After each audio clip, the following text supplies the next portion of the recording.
pero es una serie de lo más importante de acuerdo a la época en la que ahorita la iglesia se encuentra viviendo. Cuando hablamos del tribunal de Jesucristo, antes de poder adentrarnos en esta investigación y en este estudio, solamente les recuerdo que cuando la Biblia menciona el tribunal de Jesucristo, no se refiere al juicio que Jesucristo tuvo, ¿verdad?, con el sumo sacerdote y con Pilato, con Caifás, sino que se refiere al tribunal donde nosotros vamos a ser evaluados y juzgados de acuerdo a nuestras obras. Entonces la Biblia es muy claro que cuando tú mueras y tú tienes a Cristo en tu vida, la salvación no se puede perder. Pero ¿qué de esos pecados que no confesaste, verdad? ¿Y qué si mueres en pecado? ¿Y qué de las obras y la oportunidad que Dios nos dio para hacer y no hicimos? O sea, todos los cristianos vamos a ser juzgados cuando muramos. Vamos a ver cuándo, quiénes van a participar, cómo va a tener lugar, qué es lo que se va a evaluar y a juzgar. Pero no vamos a ser juzgados respecto a nuestra salvación, porque nuestra salvación ya fue juzgada, ¿verdad?, y regalada en la cruz de Cristo.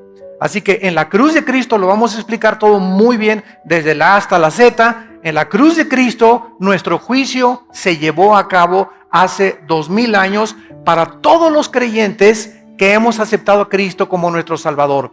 Ya no hay condenación, ya no nos puede dos veces Dios juzgar. Entonces vamos a ser en el tribunal de Cristo ya no juzgados para la condenación eterna, porque ya tenemos la salvación. Pero nuestras obras y nuestra posición de autoridad y la fidelidad que hayamos demostrado en esta corta vida que tenemos en el tribunal de Jesucristo será manifestado. Uno de los pasajes más ricos acerca de este tribunal está en 1 Corintios 3, versículo del 10 en adelante. Y dice el apóstol Pablo, 1 Corintios 3, versículo 10 en adelante: conforme a la gracia de Dios que me ha sido dada, yo como perito arquitecto puse el fundamento, otro edifica encima, pero cada uno mire cómo sobre edifica. O sea, no le dejemos todo, ¿verdad?, a los pastores, y si no he crecido porque no me han dado alimento. Todos tenemos la responsabilidad, al haber recibido el Evangelio, al haber creído en él y al discipularnos, tenemos una responsabilidad de no solamente oír la palabra el domingo, sino que entre semana todos tenemos la responsabilidad de seguir comiendo en nuestra casa la palabra para edificar sobre el fundamento que está puesto en nuestras vidas, que es Jesucristo. Muy bien, dice el versículo 11, porque nadie puede poner otro fundamento que el que está puesto, el cual es Jesucristo. Y vean ustedes el versículo 12 en adelante: y si sobre este fundamento alguno edificare oro, plata, piedras preciosas, madero, heno, hojarasca, la obra de cada uno se hará manifiesta, porque el día la declarará, pues por el fuego será revelada, y la obra de cada uno, otra vez se manifiesta, cada uno de nosotros. Estamos edificando nuestra vida cristiana sobre dos clases de materiales. Las piedras preciosas, el oro, ¿verdad?, son materiales que no son combustibles. Pero la madera, el heno y la hojarasca, tú les prendes fuego, y si haces una casa con eso, se consume con el fuego y desaparece. Entonces, nuestras obras que son hechas en la carne son madera, heno y hojarasca. Todo lo que hayamos hecho por conveniencia, por manipulación, por necesidad, o por, como dicen, voy a ayunar para que Dios me sane a mi hijo, espérame tantito. Entonces, ¿qué Dios es un Dios falta de misericordia que está esperando para que, y le digas, mira, Señor, tengo 3 días sin comer, ¿ya te puedes compadecer de mí, Señor? ¿Ahora sí me puedes sanar a mi hijo? Dios no es ese Dios, no es el Dios que la Biblia anuncia.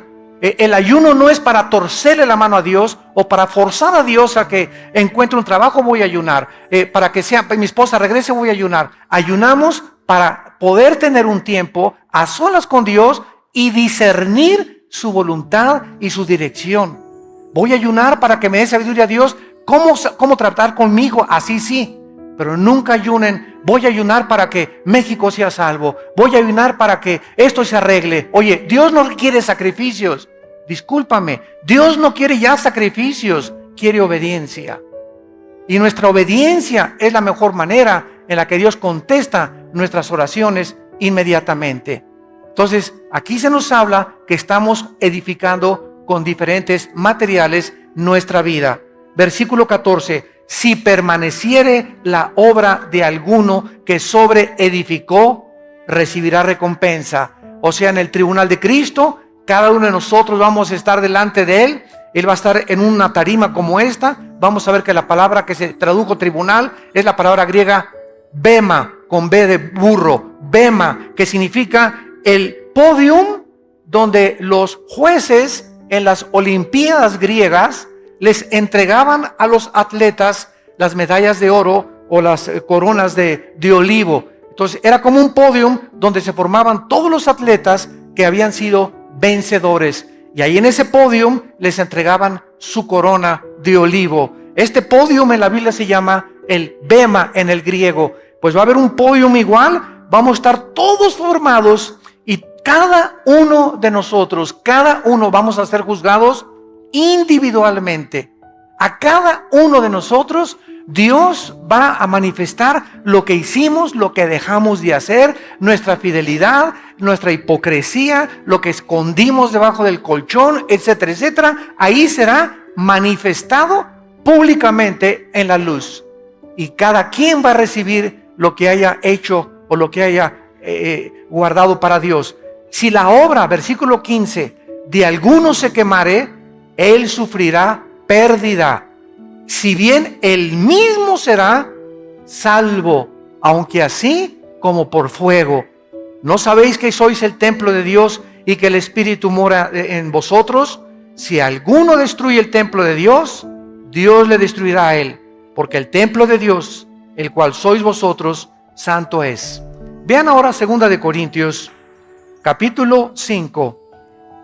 2 de Corintios, capítulo 5, versículo 10. Vamos a tratar de leer algunos versículos para establecer nuestro fundamento teológico.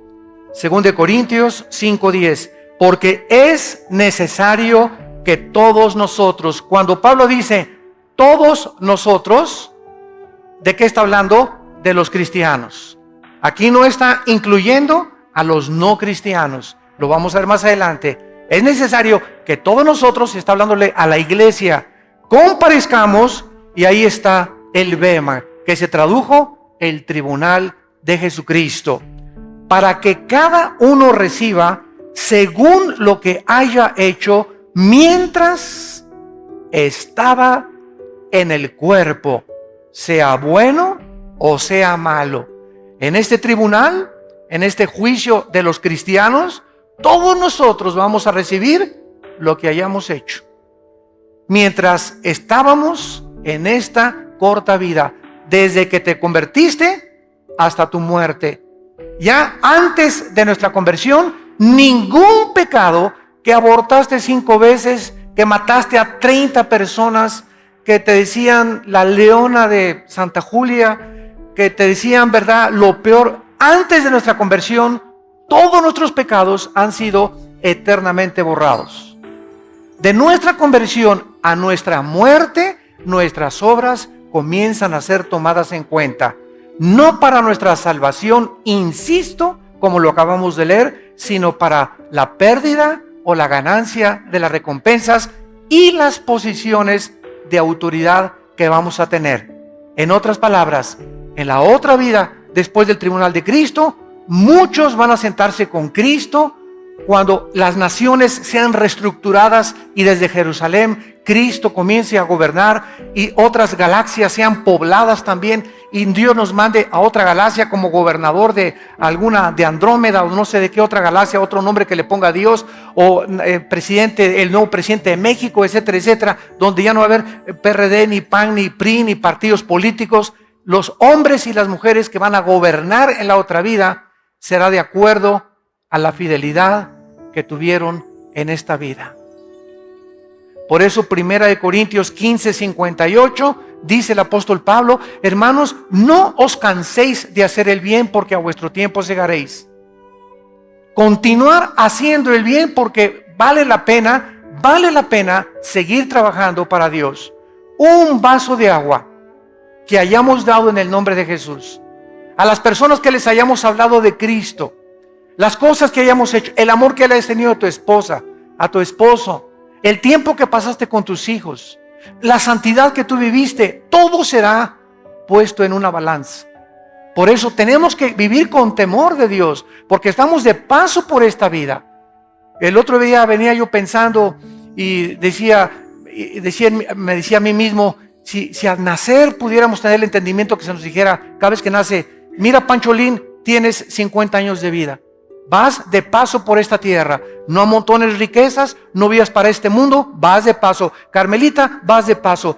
Si desde que nacemos tuviéramos la conciencia que vamos de paso, pues no haríamos, ¿verdad?, muchas veces lo que creemos que hacemos. Los jóvenes creen que la vida la tienen para ellos y que pueden tomar drogas y emborracharse y embarazar a la novia, y la novia se deja embarazar y se deja manosear por el novio y se divorcia uno y se va con otra buscando aquí el agua feliz, la otra también se divorcia uno buscando que haga feliz, y todos los seres humanos viven como animales sin saber que está establecido un juicio y que desde el momento que Dios levantó a Cristo entre los muertos nos garantiza que nosotros vamos a volver a vivir y vamos a ser juzgados en un día que se llama el día de Cristo o el tribunal de Cristo. A pesar de todo esto, existe mucha confusión acerca de quiénes serán los participantes de este juicio. ¿Cuándo se va a llevar el juicio o el tribunal? El propósito y las consecuencias. ¿Qué pasará con esos cristianos que murieron en pecado, por ejemplo? ¿Qué pasará con aquellos que dicen en la primera carta de Juan que cuando vengan a Cristo se van a alejar de Cristo avergonzados? ¿Qué acaso estas personas van a perder su salvación? ¿Qué significa perder recompensas? ¿Qué recompensas vamos a recibir y qué es lo que vamos a perder? Todo esto lo vamos a cubrir en esta serie preciosa.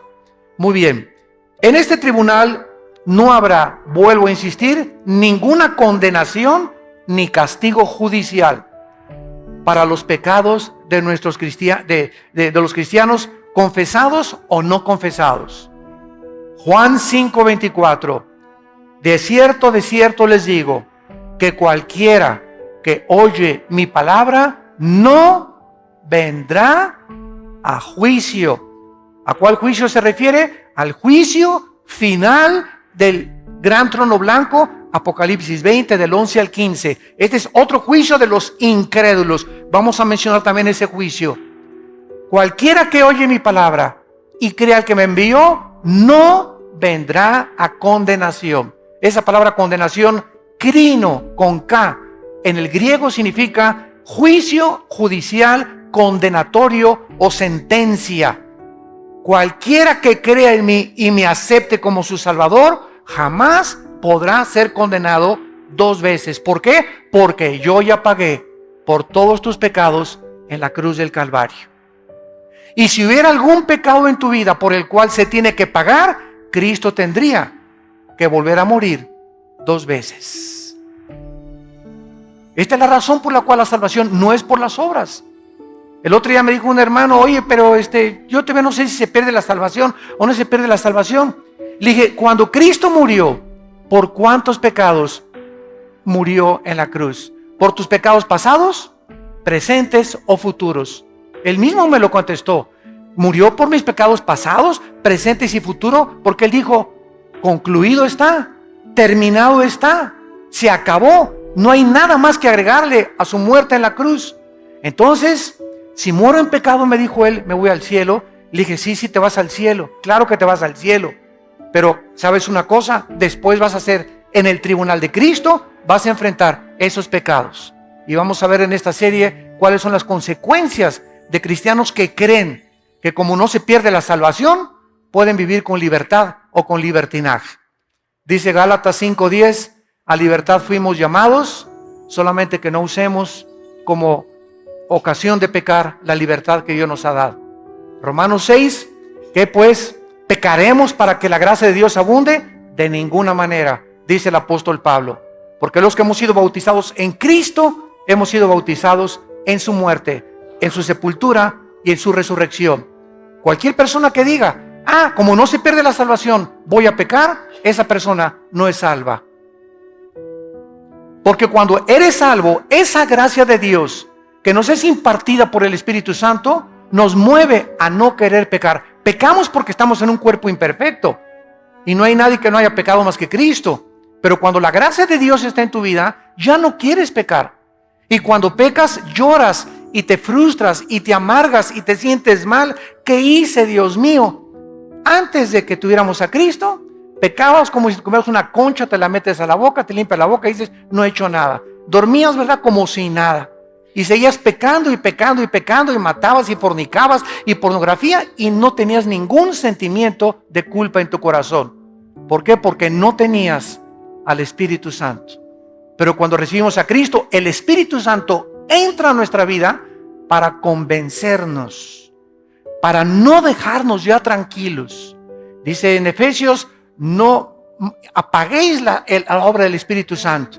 Porque hay cristianos que si siguen pecando y siguen pecando y siguen pecando, llega un momento en que el Espíritu Santo, dice desde Génesis 6, mi espíritu no contenderá contra el hombre. El Espíritu Santo te deja, lo apagas dentro de ti.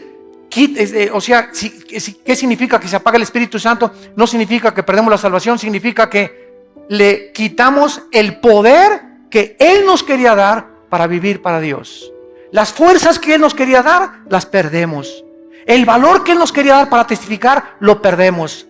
Y como somos cristianos y vivimos en pecado, comenzamos a vivir tristes, frustrados, amargados, porque la persona más miserable de este mundo no son los no pecadores, sino los cristianos que viven en pecado. Porque viven con un pie en el mundo y con un pie con Cristo. Y como el Espíritu Santo no los deja y su conciencia los atormenta, viven miserables. Porque saben que lo que están haciendo es malo, pero no quieren dejar el pecado y no creen que el poder de Dios es más grande para ayudarnos a salir del hoyo en que muchas veces podemos caer. Veamos ahora en Hebreos capítulo 10 estas verdades que acabamos de enunciar en este momento para ir con la Biblia paso por paso en esta preciosa serie, El Tribunal de Jesucristo. Me encanta esta serie porque es una doctrina que une a la eclesiología con la escatología. La doctrina del Tribunal de Cristo, ahorita me explico, une la eclesiología, que es el estudio de la iglesia, con el estudio de las profecías. Porque la eclesiología nos motiva a vivir una vida santa. Cuando conoces qué es la iglesia y que somos partícipes del Espíritu Santo, nos motiva. Y la escatología, porque cuando sabemos que lo que hacemos va a tener consecuencias eternas, pensaríamos dos veces antes de hacer lo que muchos de ustedes están haciendo. Muchos de ustedes pecan, muchos de ustedes tienen amantes, muchos de ustedes se acuestan con su novio. ¿Sabes por qué? Porque no tienen el temor de Dios. Si tú tuvieras el temor de Dios en tu corazón, no harías lo que haces a escondidas. Si tuvieras el temor de Dios, no harías lo que haces cuando nadie te ve. Pero como no hay un temor de Dios en tu vida, haces creyendo que te vas a salir con la tuya. Este fue el pecado de los líderes en el Antiguo Testamento. Dios no nos ve. Y cuando perdemos la conciencia de que Dios sí nos está viendo, mis párpados examinan a los hombres, dice uno de los salmos. Mis ojos ven, mis párpados examinan. Los caminos del hombre están delante de los ojos de Jehová. Proverbios 3. Y Él considera todas sus veredas. Proverbios 6 también. Entonces, cuando estamos conscientes de eso, nos damos cuenta que no podemos escaparnos de Dios. y que tenemos que acudir a su gracia y a la misericordia para que podamos tener el poder de no pecar. Porque separados de Él,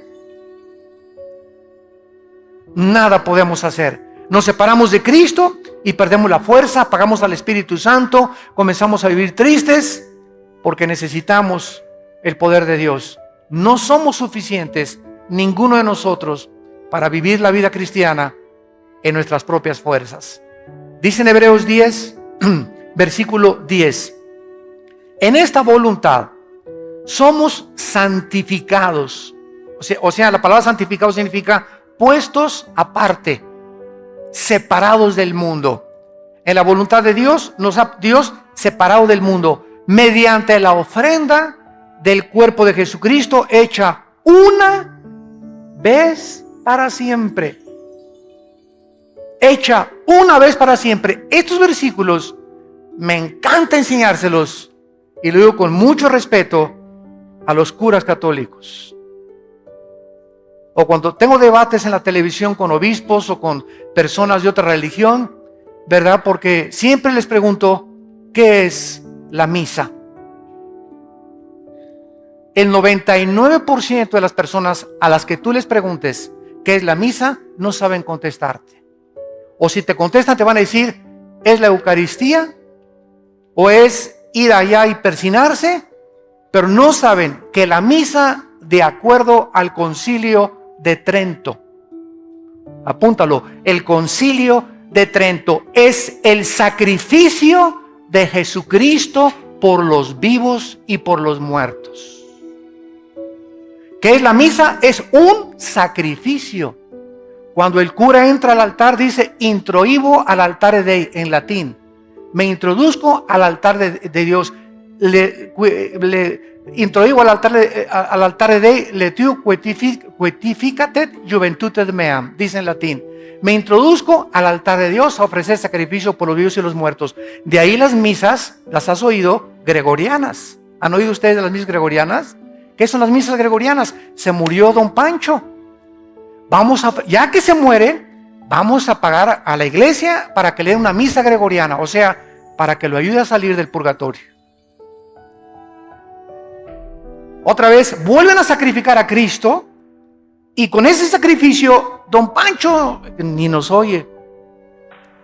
Pero estamos haciendo otro sacrificio, Dios, para que tengas misericordia, y don Pancho, si tenía 15,000 años en el purgatorio, que sean 10,000. Y si tienes dinero, le das 10 misas gregorianas y lo sacas en un mes a tu pariente. Cuando nosotros, amados santos, seguimos esta línea de lógica elemental, nos damos cuenta que perdida está la gente en la ignorancia. ¿Por qué lo hacen? Lo hacíamos nosotros porque no conocíamos las sagradas escrituras. En el Antiguo Testamento, los sacerdotes levíticos tenían la consigna, ellos sí, de ofrecer los sacrificios por el pueblo. Viene Cristo y se acaba el sacerdocio levítico. Y la iglesia romana se brincó la cruz y continuaron y han perpetuado el sacerdocio levítico, que ya no existe. Han hecho a un lado la cruz de Cristo, y siguen ellos tratando de ser intercesores por nosotros. Y ya no hay, y dice en la Biblia católica y en cualquier Biblia, 1 Timoteo capítulo 2, no hay más que un intercesor entre Dios y los hombres, un mediador, Jesucristo hombre. Y lo dice Hebreos, el sacrificio de Cristo fue hecho una vez. Ellos, en cada realización de la misa, siguen matando a Cristo. Lo siguen ofreciendo. Esto es cuando levantan la Eucaristía y comienzan a hacer todo. Entonces se acerca la gente y les dan la hostia, que se llama la doctrina de la transubstanciación, donde bajo la bendición del sacerdote católico convierte eso en la sangre y en el cuerpo de Jesucristo. Y cuando la persona la toma, está recibiendo a Cristo. De lunes a viernes se le sale y lo vuelve a tomar el domingo. ¿Y qué dice la Biblia, verdad? Juan 1:12, a los que le recibieron, nos dio la potestad de ser hechos hijos de Dios. Lo recibimos una sola vez. Pero ellos, como creen que se sale, hay que volver a invitarlo y volver a sacrificarlo y volver a sacrificarlo y volver a sacrificarlo y volverte a dar a Cristo y volver a sacrificarlo y ven para acá para que vuelvas a recibir a Cristo, porque no saben que Él vive eternamente en nosotros. Dice en Efesios 1:13 y 14 que hemos sido sellados con el Espíritu Santo hasta el día de la redención, hasta el día de la resurrección. ¿Cómo nos ilumina la Biblia, verdad? Es maravillosa. Ahora viene el versículo 12, de ahí mismo de Hebreos 10, versículo 12. Pero Cristo, habiendo ofrecido otra vez, lo mismo dice el Espíritu Santo, una vez para siempre, un solo sacrificio. Cura católico que me escuchas, con mucho respeto, no quiero abusar, ¿verdad?, de este conocimiento, pero ya deja de sacrificar a Cristo. Ya no vuelvas a celebrar misa si me estás escuchando, porque estás diciéndole que el sacrificio de Cristo no fue suficiente. Hecho una vez para siempre, un solo sacrificio por los pecados, se ha sentado a la diestra de Dios. Versículo 13, de ahí en adelante, esperando hasta que sus enemigos sean puestos por estrado de sus pies, porque con una sola ofrenda, otra vez, una vez para siempre, una vez para siempre, una sola ofrenda, con una sola ofrenda, con el sacrificio de Cristo, bastó para hacernos. ¡Qué tremenda revelación! Perfectos. La muerte de Cristo nos ha hecho perfectos para mientras estamos aquí en la vida. ¿Dice eso? Temporalmente. ¿Dice eso? A lo mejor tú traes la Biblia del Mormón. Nos hizo perfectos para siempre. La pregunta es, ¿somos perfectos? No.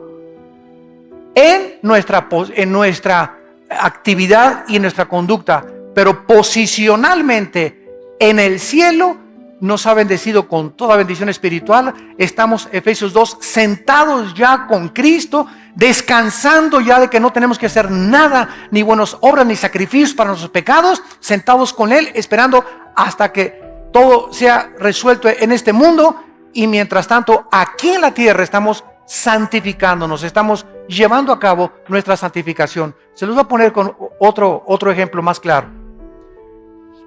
Ya cumplí mis 6 años de mis estudios de medicina, y entonces en la Universidad Autónoma o en el Politécnico, donde sea, donde den la Academia de Medicina, me entregan mi certificado de médico, ¿correcto? Yo soy médico ya. La universidad me dice, señor Alducin, usted es médico, ha cumplido con todos sus exámenes, ha pasado con 8, 9 y 10, soy médico. Muy bien. Ahora, yo tengo, este papel me dice que yo soy médico, pero ahora yo tengo que llegar a colgarlo en mi consultorio, y no solamente que llegue al consultorio, ahí tengo mi diploma de médico, ahora yo tengo que ejercer para demostrar que ese conocimiento que adquirí en la universidad es real y verdadero.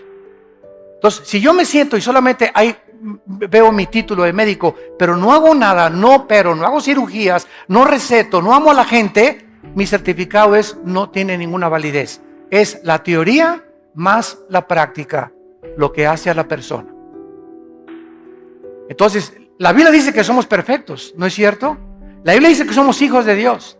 La Biblia nos adjudica una posición eterna, pero estamos aquí abajo y nos damos cuenta que no somos perfectos físicamente, pero ante Dios lo somos.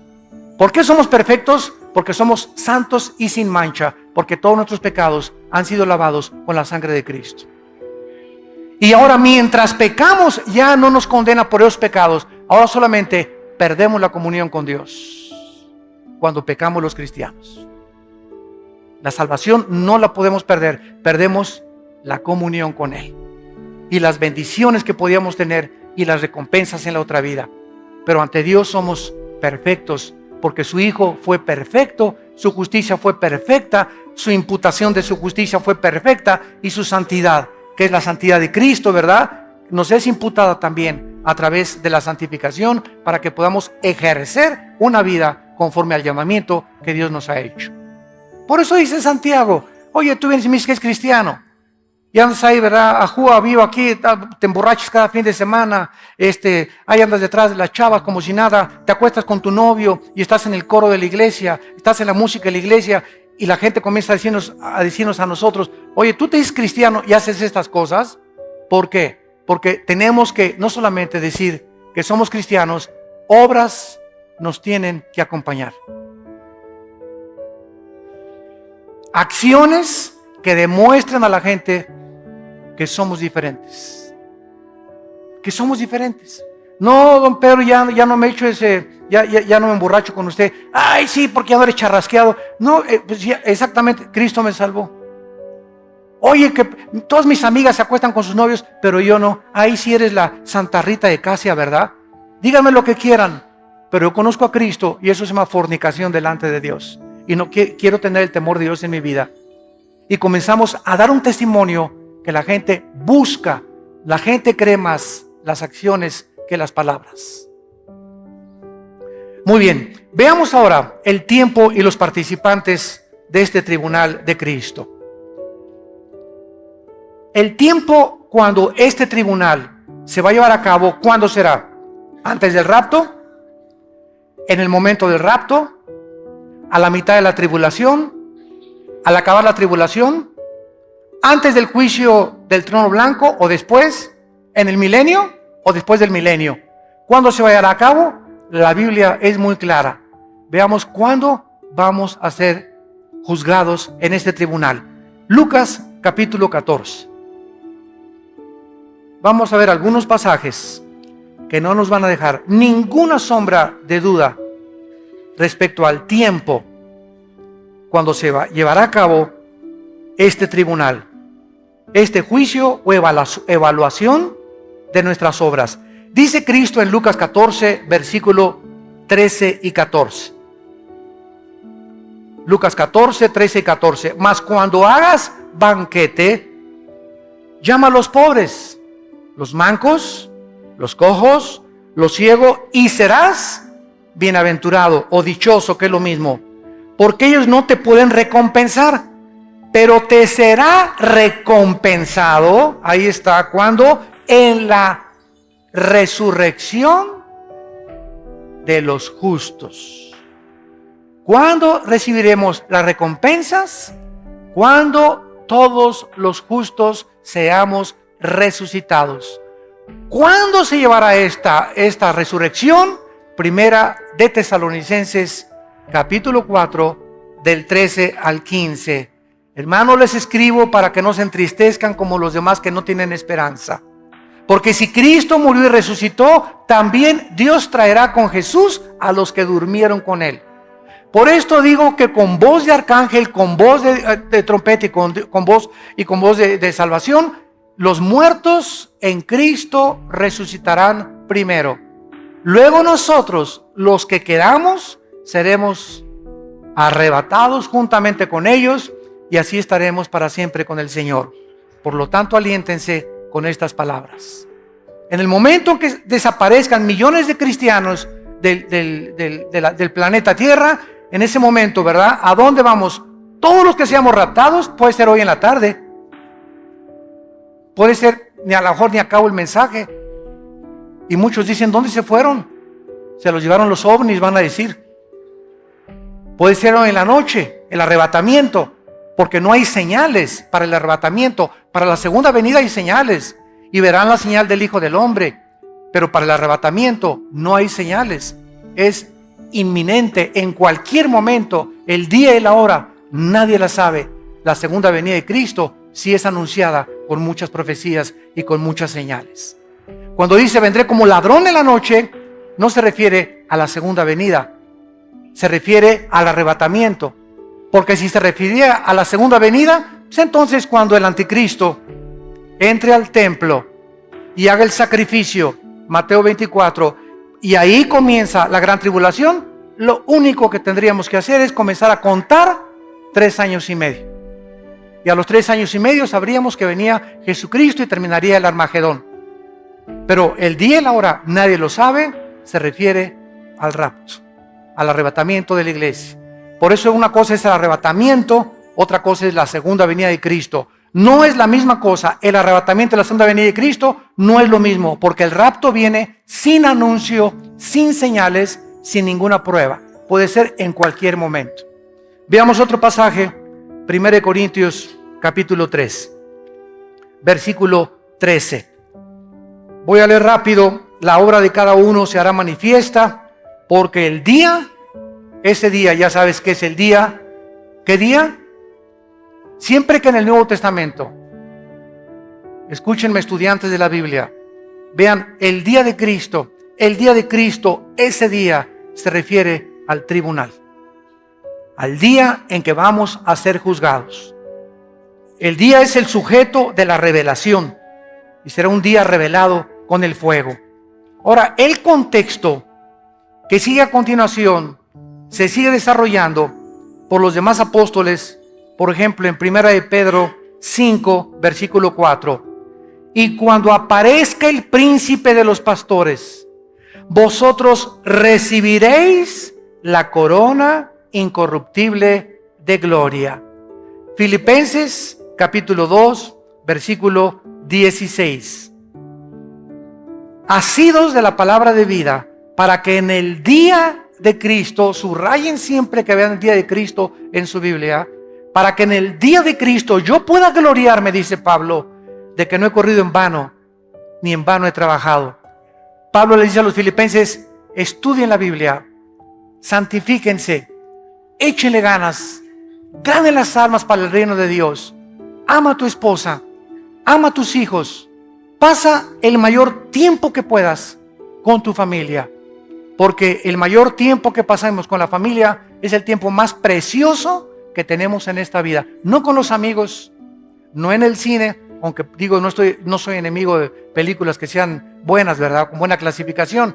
No en fiestas, y hay fiestas también buenas, pero dediquemos tiempo a la familia. Yo ahora mis viajes a Colombia, Honduras, Estados Unidos, etcétera, etcétera, me encuentro con que muchos pastores llegan sus esposas, hermano, al Dusin, dígale a mi esposo que me saque por lo menos una vez al año de vacaciones. ¿Cómo, hermana? ¿Que ustedes no tienen vacaciones? Pues es que mi esposo dice que tiene que ganar muchas almas para Cristo y está muy ocupado en la obra de Dios. Y le dije, ¿sabe una cosa? Su esposo ya se fue al extremo, porque usted es la principal obra de Dios en su esposo, porque nuestra esposa es nuestra principal oveja. Entonces podemos ganar el mundo y ser obscuridad de nuestra casa, candil de la calle, oscuridad de la casa. Y así hay muchos muchachos también, por acá y por allá, iban a los campamentos y todo, y llegan a su casa, no se obedecen a sus papás, no se someten a los papás, no les dan buen testimonio, tienen mal testimonio en la escuela. Pero eso sí, aleluya, gloria a Dios en los campamentos, y gracias a Dios que van a los campamentos. Pero quiero que entiendas que lo que Dios aprecia es la vida en la familia. El matrimonio es el gimnasio del hogar. Hermanos, que usted no sabe la cara de dinosaurio de mi esposo.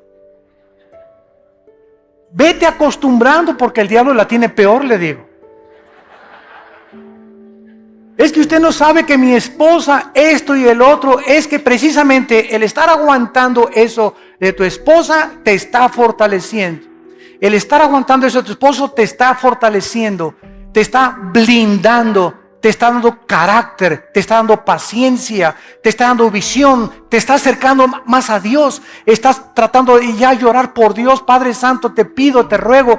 Todas estas cosas, esas presiones que tenemos, esos sufrimientos en el matrimonio, con los hijos, en la familia, sirven para formar nuestro carácter. Santiago 1, del 2 al 4. Tengan por sumo gozo cuando el dinosaurio te ladre. En el lenguaje de zapoteco. Tengan por sumo gozo cuando se hallen en diversas pruebas. Ay, hermano, no saben qué prueba me encuentro. Esas pruebas son una bendición. Me corrieron de mi trabajo, es una bendición, porque mientras no ha sido por robo ni por fraude, Dios tiene lo mejor para ti. Dios está probando tu confianza en Él. Tengan por sumo gozo cuando se hallen en diversas pruebas, sabiendo que la prueba de vuestra fe produce paciencia.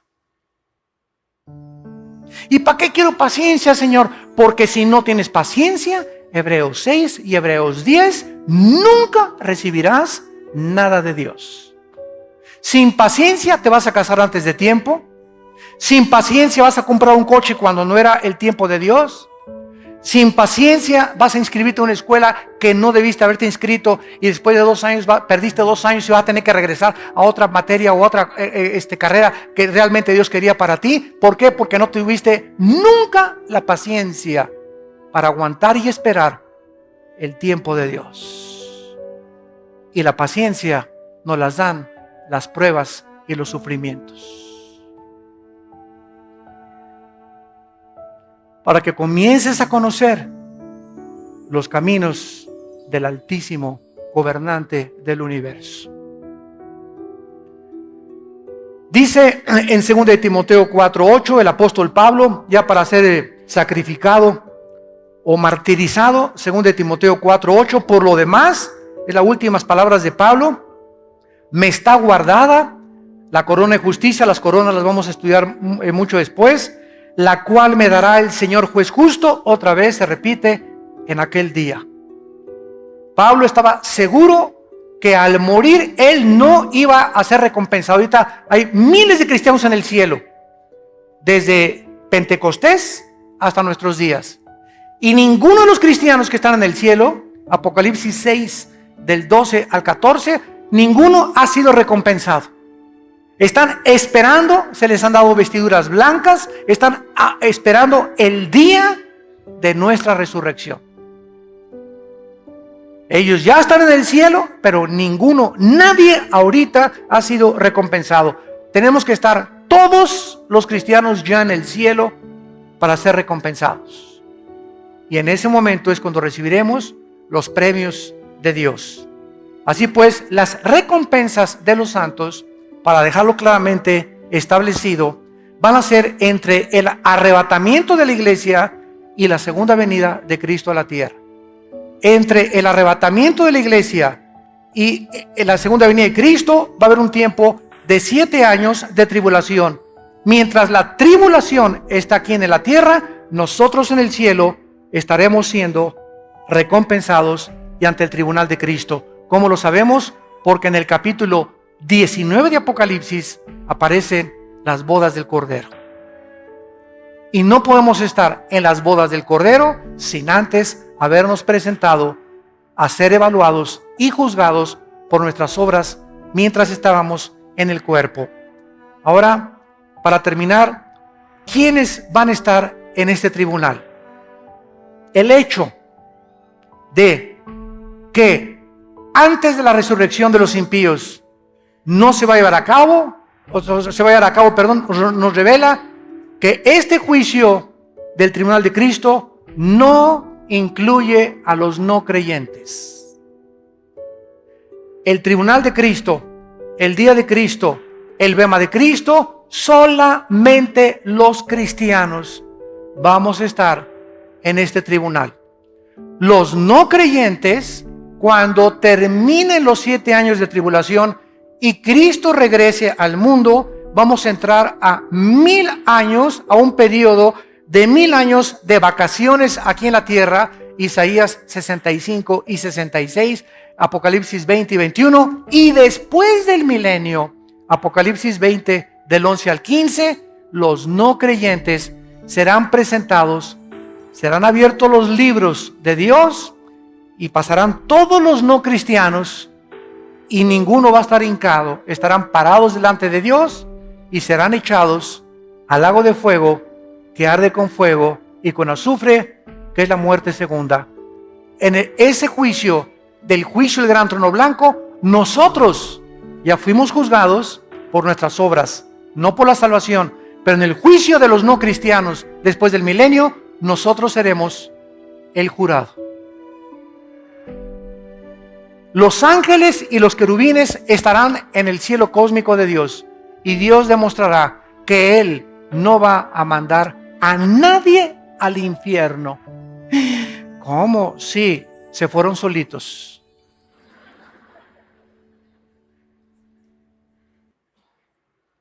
Una señora me dijo hace mucho tiempo, es que, oiga hermano, yo estoy seguro, Dios es bueno, Él no puede mandar, Él es amor, Él no manda a nadie al infierno. Le dije, amén, amén, amén, yo estoy de acuerdo con usted, hermana. Entonces el infierno no existe. Le dije, claro que sí existe. Dios no va a mandar a nadie, y por eso mandó a su Hijo a morir en una cruz. Por eso nos dejó la Biblia, por eso nos mandó al Espíritu Santo, por eso se sigue predicando el Evangelio a todo el mundo. Los que estén en el infierno es porque ellos escogieron pasar la eternidad ahí. No pudieron vivir contentos con los santos en esta vida, no podrán estar contentos en el cielo con nosotros tampoco. Porque para que vivas en el cielo, tienes que haberte acostumbrado a vivir con los santos de Dios, imperfectos en esta tierra. Una vez alguien me dijo, ay hermano, es que todas las iglesias apestan, todas las iglesias son imperfectas, todas las iglesias son una bola de hipócritas. Y yo le contesté, y le dije, ¿te acuerdas el arca de Noé? Ah, sí, claro que me acuerdo. Le dije, ¿te imaginas los olores que había adentro? Púchila, de popó de camello, de elefante, de canguro, de chango, de chita y de todo. Pero ¿sabes una cosa? A pesar de los malos olores, estaban lejos del juicio afuera de Dios al mundo. Entonces es preferible pasar un tiempo con malos olores aquí en la iglesia, y la hermana huele feo, y la hermana tiene cara hipócrita, y este hermano me hizo el otro, y todo. Es preferible aguantarnos y soportarnos y tolerarnos un poco de tiempo que estar en el juicio de Dios en el día de la tribulación. ¿Amén? Así es. Muy bien, en segundo lugar, este juicio no va a incluir, claro, a los no cristianos. En segundo lugar, los cristianos que se conviertan en la tribulación. Porque cuando el anticristo mande matar, ¿a quién va a matar? ¿A los ateos? No, ¿verdad? El anticristo va a mandar matar a judíos, mesiánicos, creyentes en Yeshua, en Jesús, y a cristianos como nosotros. Entonces, esos cristianos, Apocalipsis capítulo 7, están en el cielo, van a resucitar, están en el cielo, ellos no van a ser juzgados en este tribunal. Y durante el milenio no pueden estar incluidos tampoco en este evento. Y en tercer lugar, en este tribunal tampoco estarán los santos antes de Pentecostés, antes de la cruz de Cristo. De Adán a la cruz de Cristo, los santos del antiguo pacto, del Antiguo Testamento, no van a encontrarse en este tribunal. Veamos esta verdad en el libro de Daniel, capítulo 12. Todos los santos antes de la cruz y de Pentecostés no van a encontrarse en este tribunal. Dice Daniel capítulo 12, versículos del 1 al 3. En aquel tiempo se levantará Miguel. Está hablando del tiempo de la gran tribulación, de los años de la tribulación que se vienen sobre el mundo, donde tú y yo no vamos a estar, gracias a Dios.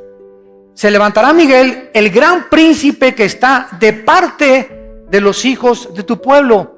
En la Biblia, el arcángel Miguel es el jefe de los ángeles en el cielo que defiende, ha defendido y se enfrentará con Satanás en Apocalipsis 12, versículo 12, para defender a Israel. El arcángel Miguel. Y aquí se levanta Miguel, ¿verdad? Dice, el que está de parte de tu pueblo. Y será tiempo de angustia. Aquí está profetizándose el tiempo de la gran tribulación, cual nunca fue desde que hubo gente hasta entonces.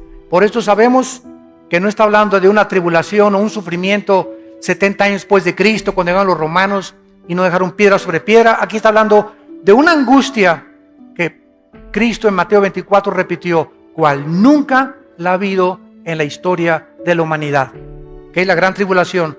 En aquel tiempo será libertado tu pueblo, los que se hallen escritos en el libro, y muchos, no dice todos, aquí hay una resurrección parcial. Muchos de los que duermen en el polvo de la tierra serán despertados, unos para vida eterna y otros para vergüenza y confusión eterna. Aquí está situando la resurrección de los santos del Antiguo Testamento después de la gran tribulación. después de la gran tribulación. Entonces, todos estos santos antes del Antiguo Testamento no vivieron bajo el pacto de sangre que tú y yo hemos vivido. Los santos en el Antiguo Testamento no pueden ser recompensados iguales a nosotros. Nosotros hemos recibido mucho más que ellos.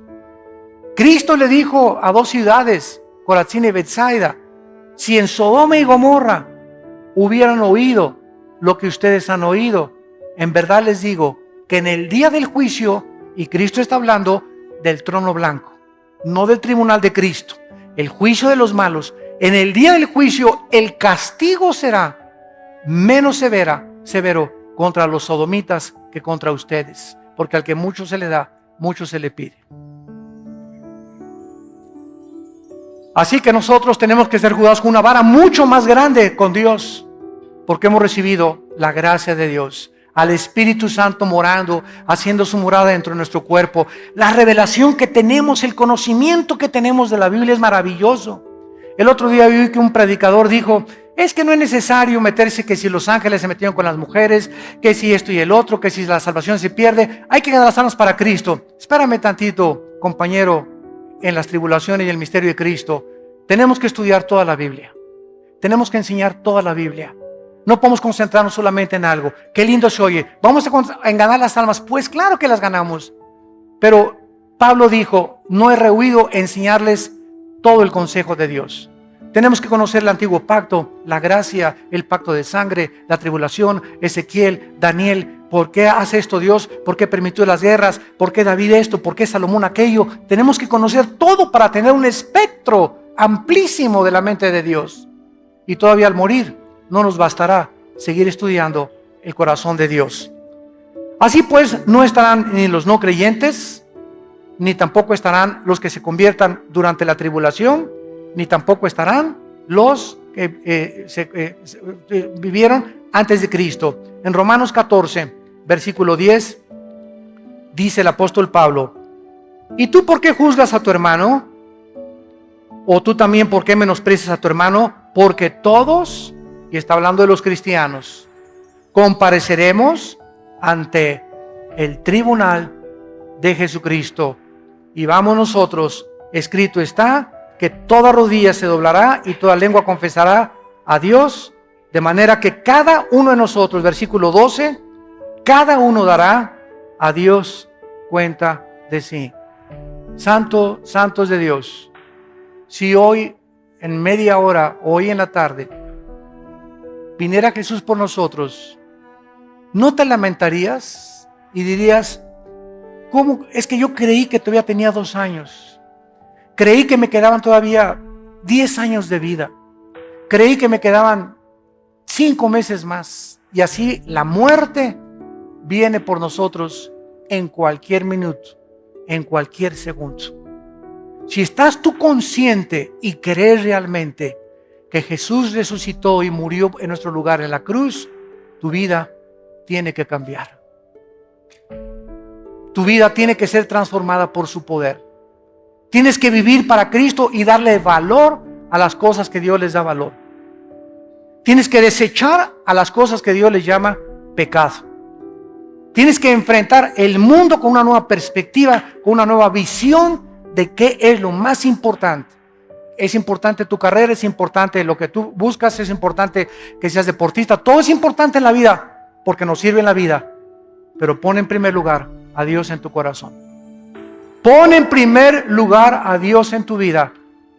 Busca en el reino y su justicia, y todas las demás cosas Dios te las dará por añadidura.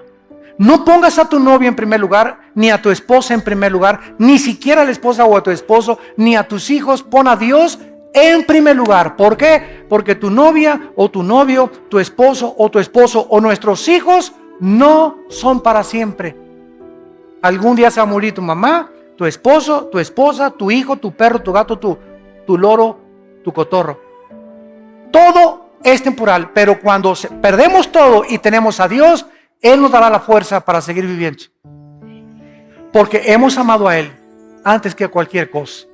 Y quiero decirles algo: Dios va a probar nuestra fidelidad y nuestro amor a Él. Va a llegar el momento en que vas a tener que escoger entre tu esposa o él, entre tu esposo o Dios, entre tus hijos o Dios, entre tu novio o Dios, entre tu novio o Dios, entre tu trabajo o Dios. Y es el momento más importante de la decisión, donde tu corazón se manifestará y darás cuenta a Dios si realmente le amas con todas tus fuerzas, con toda tu mente y con toda tu voluntad. Te damos gracias por tu palabra, Señor, en esta mañana. Te damos gracias, Señor, porque nos has llamado a vivir para ti y a conocerte. Porque no podemos poner otro fundamento sobre nuestra vida, el cual es Jesucristo. Y sobre este fundamento tenemos que edificar oro, plata y piedras preciosas. Obras que valgan la pena. Sacrificios que valgan la pena. Palabras que valgan la pena de bendición a la gente que nos rodea.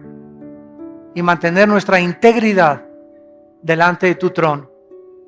Porque la obra de cada uno de nosotros, todo lo que hayamos hecho, será juzgado, será evaluado en el tribunal de tu Hijo Jesucristo, quien murió y resucitó para que nosotros ya no vivamos para nosotros mismos.